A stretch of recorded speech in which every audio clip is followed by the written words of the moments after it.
the great hunt begins.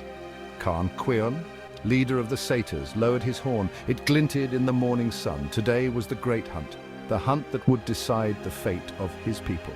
Food had been scarce. Winter was coming. He looked at his tribe. Their faces were grim. They needed a miracle.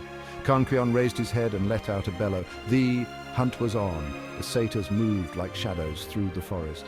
They were silent, deadly. Karnqueon led the way, his senses sharp.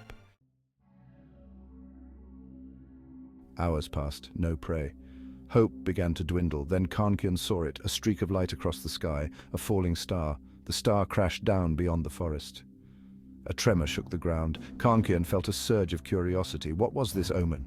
He turned to his tribe. "Stay here," he ordered. He raced towards the fallen star, alone.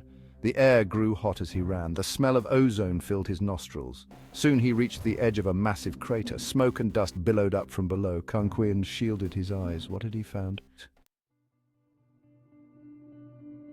The crater and the cosmic star. Karnqueon cautiously descended into the crater.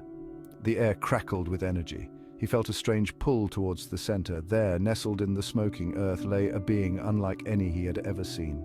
It was humanoid in shape, but its skin shimmered with starlight. It was unconscious, wounded. Karnqueon approached cautiously. He had never seen anything like it. Was it a god, a demon? He reached out and gently touched the being's hand. It was cold, but Karnqueon felt a faint pulse. There was still life. Karnqueon carefully lifted the being from the crater. It was surprisingly light. He cradled it in his arms, feeling a surge of hope. This being, whatever it was, could be the answer to his tribe's prayers. It could be the miracle they needed. He carried the being back to his tribe, who gasped in awe and fear. Karnqueon held up a hand to silence them. "We must help it," he declared, "for it may hold the key to our survival." The tribe took the being back to their village. They laid it down on a bed of softest moss. Karnqueon watched over it, his heart filled with a strange mix of hope and fear. Days turned into nights. The being remained unconscious. Karnqueon refused to give up hope. He sat by its side, telling it stories of his tribe and their plight. Then, one night, the being stirred. Its eyes opened, glowing like twin suns. Karnqueon drew back in surprise as the being sat up. It looked around at the gathered tribe, its gaze finally resting on Karnqueon. A smile spread across its face, and it spoke in a voice that resonated deep within Karnqueon's soul. "Thank you," it said.